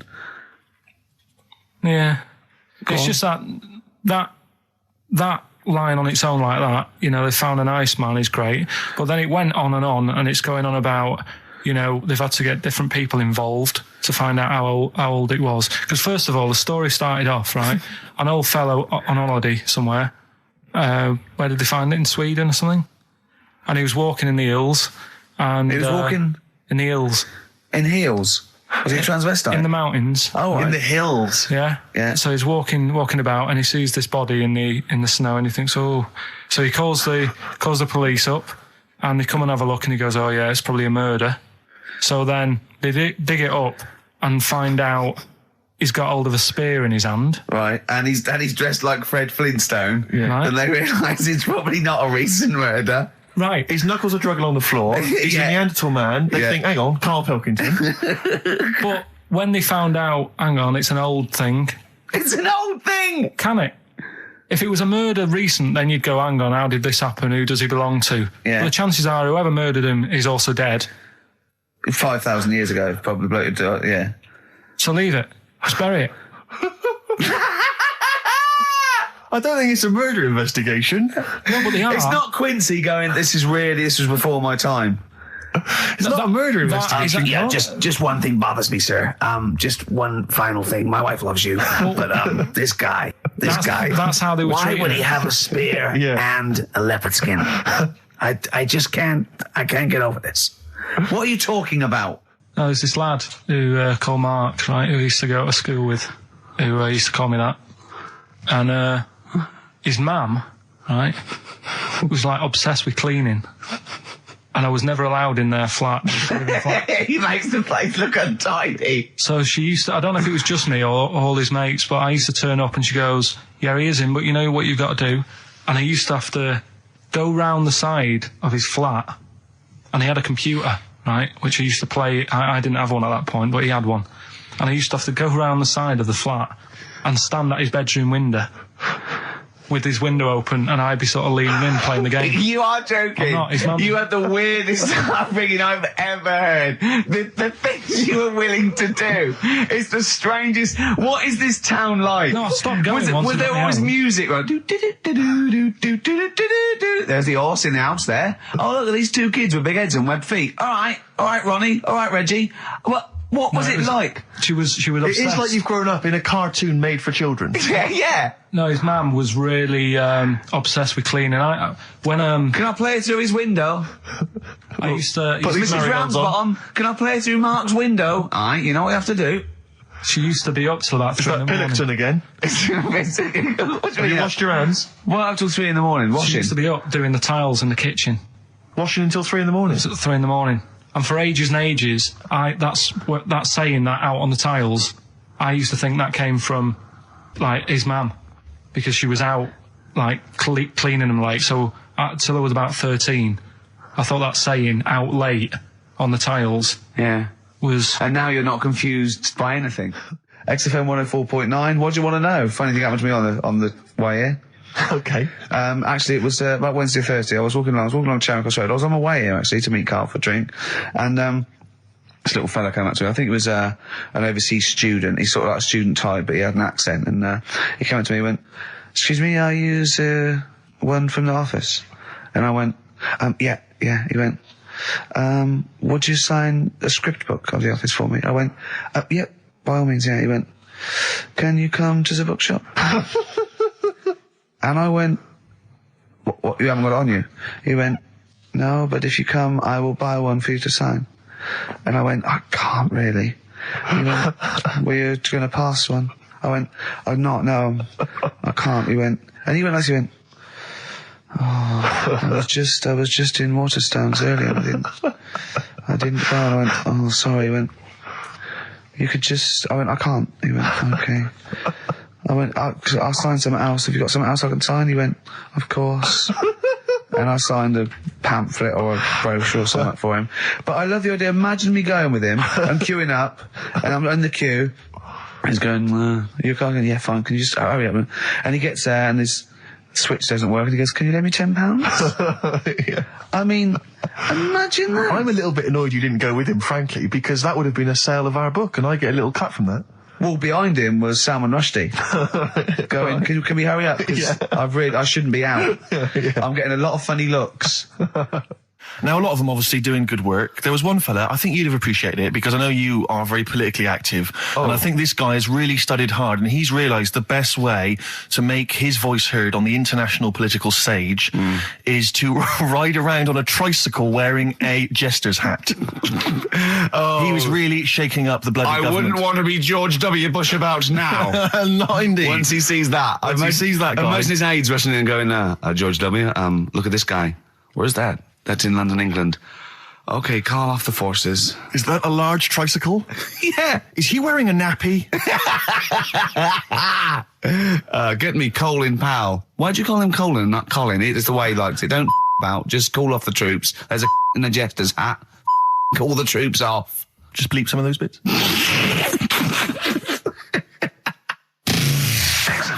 So anyway, I found these things. Do you want to hear? Yeah. So what's it? Explain this again. Right, so I got back off holiday. The first job I found out I've got to do is work with Ricky for a voiceover. I do a regular thing. I do X-Ray magazine, but I'm allowed to make the script up. And they said I could, so I did. Right, so imagine this. Well, I know you, Rick, and I know you like to put a lot of work into these things. Yeah. You want to do a good job. So he rolls up, he says, let's do it then. He said, what's in the magazine? I said, well, here's a selection of stuff. This is what you've got to sell. He said, leave it with me. He goes into the little booth, and the first one he comes up with is this little advert for it, right? X-Ray magazine. It's out now. It's £3.50 May edition. Music of Tomorrow. Dandy Warhol's picture, and there's a free CD with all the Placebo and the Donners and Smog and Nightmares on Wax, Alpine All Stars. Only £3.50. It's out now. Buy it, innit? Have you got a sore throat there? Well, that's all right, isn't it? And he was going, you can't. I said, we are doing that. I've done one. That is it. That's it. So I persuaded him. He went, right, okay, we can possibly put that on XFM, right? I'll have to see, right? I wouldn't do it again. And he went, but you need one for Capital. He said, right. Capital will know what I went, right, I'll do one more for Capital. Because all the stations advertise the XFM magazine, right? So this is the one that you thought would be all right for them. Ooh, hello, you loonies in Radioland. Dr. Frog here to tell you about the new edition of X-Ray magazine. It's out now and it's only £3.50. You've not heard of it? It's a great music magazine. And you get a free CD featuring bands like Placebo. They wear makeup, but leave them alone. Gold Chain, Smog, OK Go, The Donners, and all great bands that you'll love to... Froggy here, hello. Bye. Ribbit, ribbit, Froggy says bye it. Oh, well. So then... he says, that's it. You had your money's worth. Is Dr. Frog still on there? He's still on classic. I said, that isn't going to go out. They're not going to be happy with that. He said, you've had your money's worth. I'm going. Yeah. So I'm left with that. I then have to get the bosses in. And because I've let him go, in a way, it's my responsibility. Yeah. So I've obviously thought I've got what I need. I had to play them to the MD. What did he say? And justify... Well, I was sort of thinking if I laugh... he might go, well, I don't get it, but he finds it funny. Oh, brilliant. Well done. So I was laughing. He was sort of thinking, you know... Excellent. Is that it? Brilliant. When do they go out then? I think one of them's going out at the moment.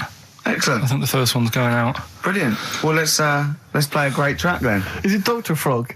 I'd like to see Dr. Frog feature maybe on our show more often. Okay. It's on XFM 104.9. I'm Ricky Gervais, with me, Steve Merchant and Karl Pilkington, and a few new characters. Steve. I can't believe I just said, I know you love Moyles and his sort of wacky stuff, and Chris Moore, Edmonds, one of the greats. and Edmonds, and just all the. Well, I'm going to go along the same sort of vein. I've come up with a couple of. Can I show you one? I'm excited. Okay. Well, it always starts with a sort of doorbell. Okay. So it goes, ding dong. I go, oh, no, hold on, Steve, hold on, Karl. Who's that at the door? Yeah. Hello. Oh, hello. Oh, look, it's Camp David, the right queer gay. Oh, hello. Hello, you look all gay today. Is that because it's nice weather? Oh, no, that's not what it means. Oh, have you got a girlfriend, Camp David, the right queer gay? No, but I've got a boyfriend. Yeah. Oh, bye. Right. Oh, ding dong. Oh, it's another one. Another comment. Hello. Oh, look. It's holy fuck, the little funny Chinese fella. Wait, that's his name, Karl. That's his name, Karl. Karl. Hello, holy fuck. Harold. Yeah. Right? Yeah, that's fine. So, that's fine. Mr. Fuck, you can call me holy if you want. No, I'd prefer to call you fuck. Yeah. Right? You're right. Nothing You're right. wrong with this so far. No. Have you got a girlfriend, Mr. Fuck? Achoo. Oh, you haven't got that stars, have you? Yeah. No, that's my girlfriend's name. See? Yeah. Clever. Oh, just before you go, Mr. Fuck, I've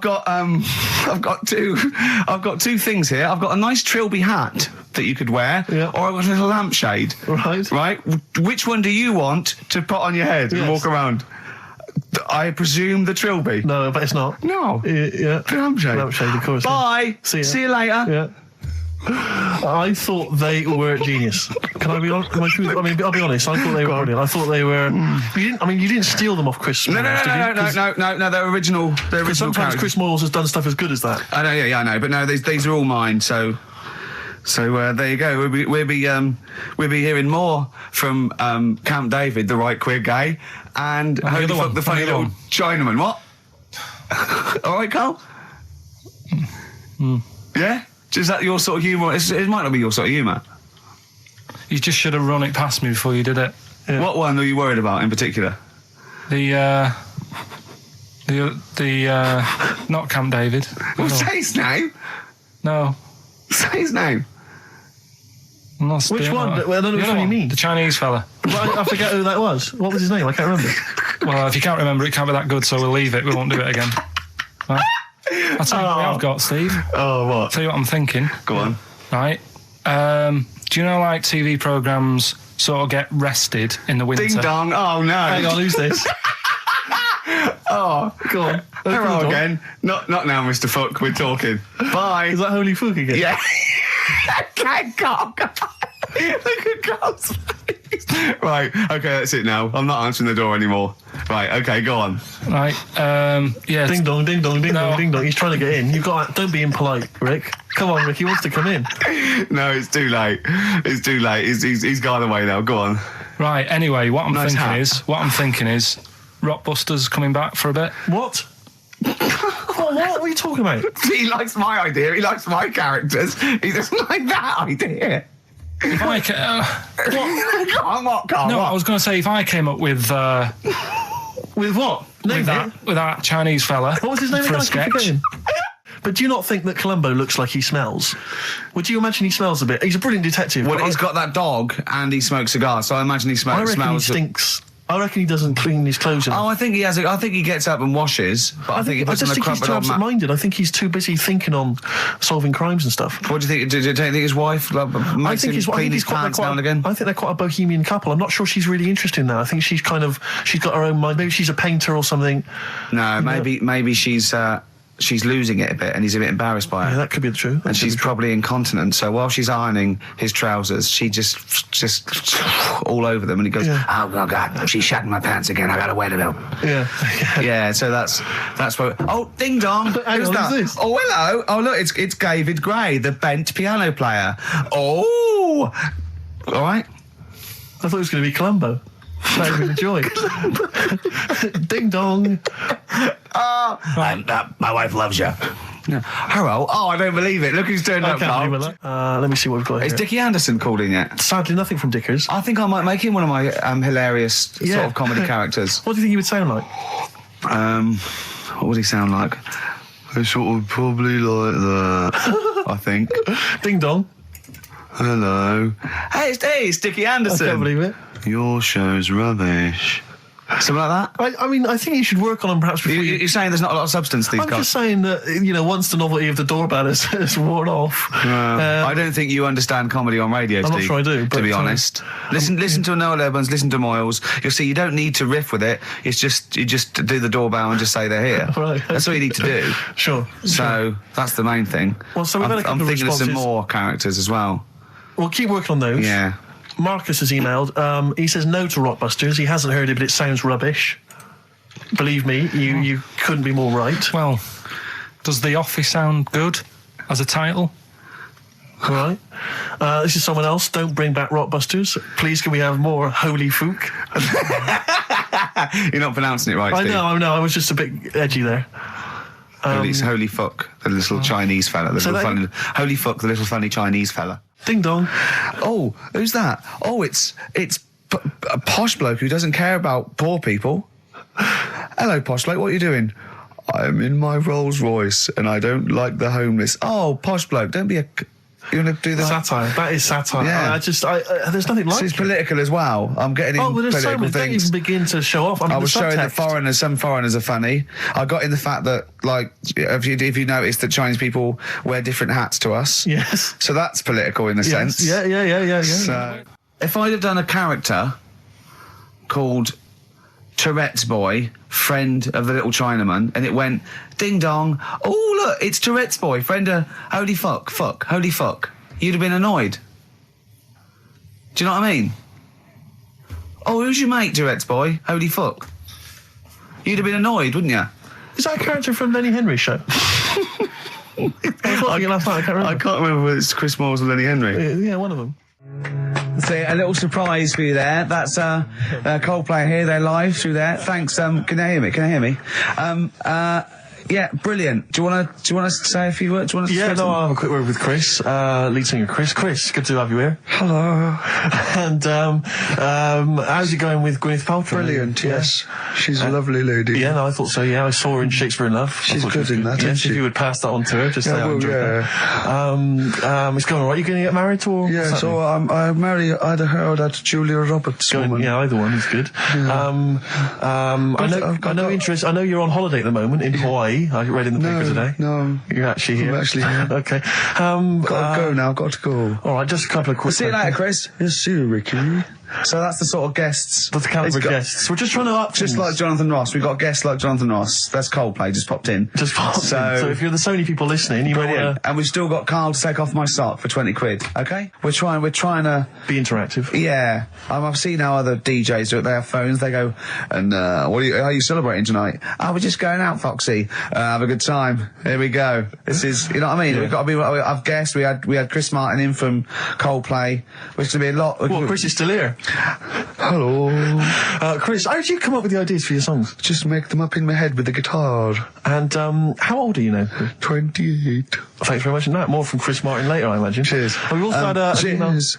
Thanks, Chris. Oh, it's dear. like the two of you are just you are like children. You're infants. Your mentality is ludicrous, and you're embarrassing us in front of our special guests. Oh yeah, I can't believe it. Now, of course, last week we've had tattoo here. We've had a number of letters, Rick. I'm just reading them now. Saying last week loved your interview with Chris Martin from Coldplay. Yeah. Genius. Another one here. Great insight into the man who wrote Yellow and Clocks. Yeah. Fascinating. Steve Merchant's interview with Chris Martin was amazing. He showed his own TV show. Yeah. Just some of the letters we've received, Rick. Yeah. So this week, we're very lucky to have with us Russian pop act Tattoo. Round of applause for them. Hello. Lovely to have them here. Tattoo. Now then, of course, there's been much controversy that your kind of lesbian shtick is just something to try and whip up some press attention. We are proper lesbians. We love Fanny more than cock. Okay, brilliant. And Tattoo, lovely to have you here. Thanks for coming. Yeah. Now then, you've got some live gigs, I understand, planned. Yeah. Duh. Okay. I can't help but notice that you sound, dare I say it, Tattoo, you don't sound so much Russian as German. We cannot do the accent properly. Okay. And Tattoo, it's a joy to have you. Thanks for coming down. And finally, your lesbians would, for instance, either myself or Karl be able to convert you from your lesbian ways? We like the muff so much that the knob is no good for us. All right, well, thanks very much, Tattoo. Yeah, thanks, Tattoo. Thanks very much. Cheers. Next week, share. Brilliant. So if you've got any guests, special guests you'd love us to interview, then let us know. Ricky.Gervais@xfm.co.uk. And we'll try and get there. Oh, dear. Play a metal card. Rockbusters answers next. I was going to say, well, do you want to do that? No, let's do it next. After the record. Just going to say something. What are you going to say? About gays and that. What? In a bit. What were you going to say? Oh, we'll look forward to that. I mean, can you imagine what we just played? Or in fact, can you imagine the last 50 minutes on Radio 1, on The Breakfast Show? Well, we can pre-record it though, so I wouldn't have to get up early. Sure. That's not your point, is it? That's not really it. Your point is the quality of what we're doing, not how early it is. Sure. Get it. What would you provide though, Rick, do you think, if you went to Radio 1? What sort of, because I mean, obviously... Wank, oops. I can do all that. Because obviously our time at XFM is going to basically... I'd be the furry shreddy. Right. Yeah, so I'd get that. Would you have some wacky catchphrases? I think I would. You'd bring back Holy Fuck, presumably. Holy fuck, yeah. Oh, ding dong. Oh, hello. It's my little Chinese neighbour. Hello. What's your name? My name is Holy Fuck. Hello. Look at Carl. He's just going, oh, I don't know why you didn't even do the Chinese accent that time. Will that be racist? Okay, sure. I mean, yeah, Sure. it's just his name's Holy Fuck, and there's nothing wrong with funny about that. So yeah, you'd have that. You'd have crazy comedy characters. You'd probably have some wacky quizzes. Yeah. Oh, look, it's Dirty Old Queer. Hello. No, I'm not. He's a new character to me. I'm quite excited. He sounds very modern and contemporary. Yeah. A new spin on an old idea. Yeah. Just tell us a little bit more. Oh, wow, he's an actor, isn't he? And, Right. and he likes to, take it up. All right, well, that's just, if anyone from Radio 1 is listening, and Yeah. they've listened to Dominic Mohan in the paper, they thought, yes, you're right, we need some new blood at Radio 1. Ricky Gervais has got a myriad of comedy characters. Yeah. Whack, whack, oops. I can do sound He effects. can do sound effects. So- You could probably do funny voices like Chris Moyles, couldn't you? Yeah. Wow. Not as good, but I can... What about comedy songs like Moyles? Again, not as good, but I mean... Do you remember when Moyles rather hilariously changed the words of This Is My Moment by Martin McCutcheon to This Is My Motor? We listened to it, though, didn't we? Unbelievable. I remember when he was doing a competition, this was pathetic, wasn't it? We were listening to Radio 1 once on our site, and I don't know why, we just wanted to, I think it was research, wasn't it, for The Office? Yeah. And he was doing this, he had to phone in with... We were listening to idiots. And No, I'm not saying that.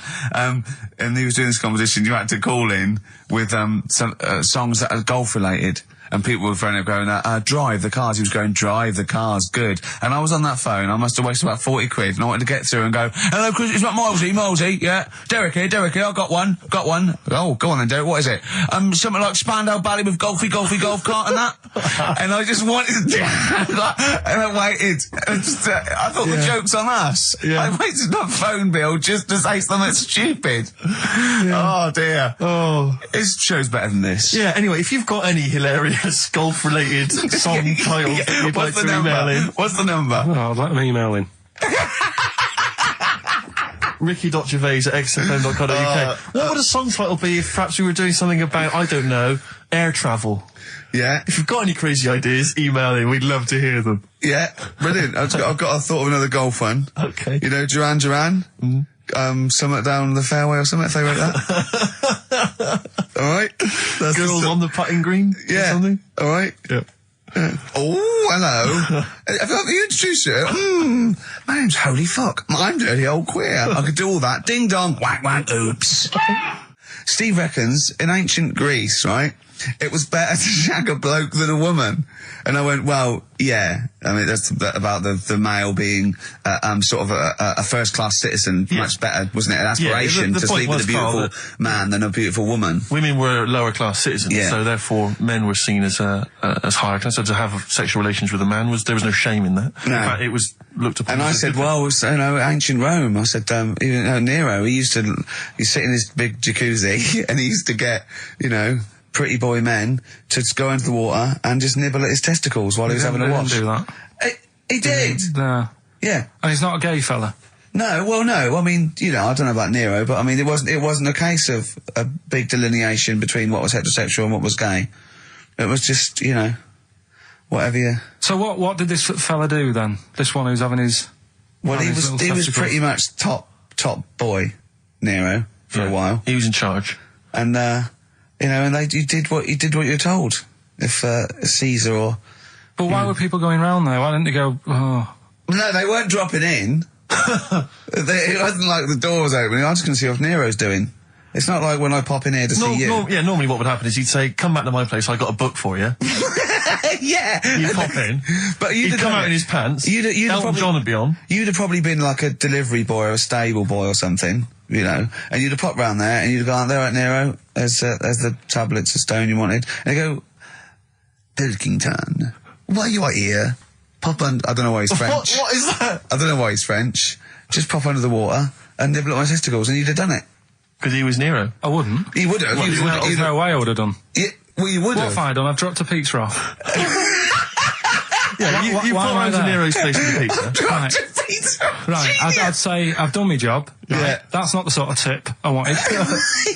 No, he'd have said, get the little baldy chap to nibble at my testicles, and you'd remember what? I wouldn't have done it. No, Well, I haven't had the you haven't done it, right? I wouldn't have done it. Can I just say this, Steve? Not only would you be nibbling his testicles, you'd have been going mad. You'd have been noshing him just for extra. You'd have been doing everything he wanted. You'd have been going. He'd have gone, I didn't ask you to do that. You'd have been going mental. They'd have been chewing, slurping, smacking, poking. You'd have chopped. You'd have gnawed his packet off. You'd think you were eating Walker's crisps. There'd be bubbles. There'd be blood. Oh, it'd be horrible. It's, you know, Carl's got a theory that Chinese people don't age well. This man was a Chinaman, right? And he was 120 or something. Yeah. Did you see a picture of him? Yeah, he's still alive.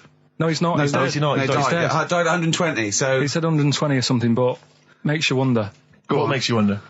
Well, because they don't age well. I think he's using that. He's probably about 37. Oh, God! Honestly, we walk down the street, right, and we see an elderly Chinese person, right, and it's kind of go, oh, I'm just thinking he is. Yeah. Like, it's not... I don't understand this notion that Chinese people don't age well. I don't know where this has come about. No, I mean, I'm not having a go. No, right? I never want anyone to think I'm like having a go at them. But they are really good looking and they're healthy and that. Till they're about... I've never seen one, right? Can you tell me if you've seen a Chinese person who's about 30? It's either 20 or 50. There's no middle ground. This is what I came back for. This is 2 hours of absolute drivel from the brain of Karl Pilkington. Let me just check something. So the Chinese gentleman who died recently was 130. Your theory is... Your theory is that he's maybe in his late 30s, early 40s. Yeah. This is an elaborate conspiracy on his part, because obviously whenever they talk about the oldest people in the world, it is always a Chinese person. Yeah. Invariably. They do, yeah. I mean, they seem to win that every year. Go on. So your theory is that in those small backwater villages in China... Ross McWhirter comes to a little village. They go, the Guinness guy's on the way. He goes, well, until recently, the oldest person in the world, how old are you? And they're so embarrassed, because they think they look about 120, they go, 120, they go, really? Yeah, can I have his birth certificate now? In fact, I think this Chinese bloke it wasn't verified with the conspiracy because he didn't have his papers. Didn't have his papers, no. So, is this the same one or a different fella? I think it might be the same guy, I'm not sure. Trying it on. So there's a huge conspiracy amongst these Chinese villages that every time... When you get to about 50, say you're 70, because no one will believe us. Well, if you can confirm or deny that, then please email in ricky.gervais@xfm.uk. This is the Racist Show on XFM 104.9. Call in if you're anything less than a little mank. The Jamaican fella would love to live there. Go on. But it's a little bit pricey. Go on. Right? What was the initial? DS. Deer Streets. Right? What? It's a Deer Street to live on. Deer Streets, oh yeah, I haven't heard of them. Are they a band? That's Dire Straits. No, it's not Dire Straits! It's not Dire Straits! Deer Streets! The Jamaican fella. Go on, make it sound like that. Like Deer Streets. Deer Streets. Do it again. No, it's still not. Keep going. I haven't got it yet. Go on. Deer Streets. Deer Streets. They got that one as well, so... All right, well, let's hear the one they didn't Can I do an impression of a Jamaican fella saying Dire Straits? Right. Dire Straits. The first It's not one the same. did a little pirate radio show from the... got kicked out because they found out, and apparently I put the station at risk because all the stuff could have been taken off us. But from Little Acorn, 16 years later, he's on a show with less listeners. Yes. Brilliant. Can you imagine if you've gone into hospital, you're already pretty depressed, there's the fear of these super bugs in the hospital, maybe you've got some quite serious illness, you don't know if you're going to make it. His voice is what you hear to cheer you up. All right, weird, isn't it? I saw a programme about a parasite the other night. Yeah. Apparently, they get in through your eye and eat their way up through your genitals. Anyway, You here's think you've got it Radiohead. Yeah, exactly. Play a record, Carl. Stone Roses, yeah? Oh, Fool's Gold. Classic. All he saw was the name of the band that this email was promoting. So all Carl saw, and you can imagine how excited he was all he saw was Half Man, Half Biscuit.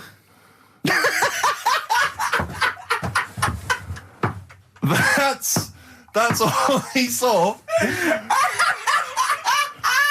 I've never seen anyone so excited. Oh, God. It was actually just plugging the popular joke novelty band. How you heard of them then? No. Imagine how excited he was. That is fantastic. Man, half biscuit! Brilliant. Mr. Garibaldi. Oh, half man, half biscuit. That is genius. Oh, amazing. I just saw it, and when you closed it again... Yeah, but the thing is, if he hadn't have told you that, and he'd have erased it, next week you were saying about what they've done in scientists, they've cloned a man with a biscuit. He's got currants for eyes. Never go swimming. What? Never Okay. go swimming. Bong! Dwarf to live in a glass box. Dwarf to live in a glass box. Yeah, it's meant to be art or something. It's not though, is it? What? Meant to be art? Why is... Yeah, well, whose idea is this? Is art, or is someone hired a dwarf to live in their box? It's just a box, and he can even leave when he wants, apparently. He can, go, I'm hungry, I'm going for a walk, and he puts a little note. If it's Damien Hirst, he might end up in 4 bits. So just be careful. But to me, that's like that thing when I said to you about the woman in the jar. What woman in the jar? The woman in a jar, they go, oh, come and see the woman in a jar. And it's then a it big turns jar. out it's a big jar. So Yeah, it's it's a like, big well, jar. put me Yeah. in there as well, then. Exactly. It's not Yeah. special. Yeah. And that's the same with him. It's a big box, he's a small fella. What's good about that? What do you want to do, though? To compress matter? But hang on, it's not a world record-breaking attempt. It's supposed to be art. No, what's art about that? Well, I'd like to What's try and art justify about it. that? Oh, can we do a show for BBC Three? Karl Pilkington going around, what's art about that? Yeah. That is brilliant. What's art about that? I'd love that. Would you? I'd love that. Me and Steve are going to do a thing called Is Art Rubbish, where we go round and we chat about it. Yeah. But we can hand that over to you if you want to do that. If anyone from BBC Three is listening, Karl Pilkington, what's art about that? All right? Weird, isn't it? And what would you go around like Sensation and things like that and Saatchi and going... Darley and that. You put a sheep in formaldehyde, what's art about that? Our butcher does it. All right. Weird, isn't it? Don't believe a word. Thin Lizzy on XFM 104.9. I'm Ricky Gervais, with me Stephen Merchant, and over there Camfield. Is that your impression of me? Yeah. Yeah. Yeah. The rock one's better. The rock was... Yeah, you shouldn't try and be a DJ. Yeah. Yeah. Growing up with Diano Tuesday night. Carl reckons the gays go out late. Yeah. His favourite song is The Killing of Georgie, right? And he went, yeah, but would it have happened if he'd have been, going out a bit earlier? Yeah, well, no, fair point. Yeah. Is that song time specific then? No, but he reckons he probably got, because he was out late. Oh, right, okay. He said there's one that works here, sometimes he doesn't go out till midnight. But, Dick's son, yeah, he was a barber. Barbara Dixon, right? Dixon. work. Dixon, well, again... Barbara Dixon. Her name wasn't Barbara Dixon, was it? So, that's that one. Did Ronnie Corbett ever say, legend, Miss Barbara Dixon? Second No, one. Second never one did, was, did he? He never did.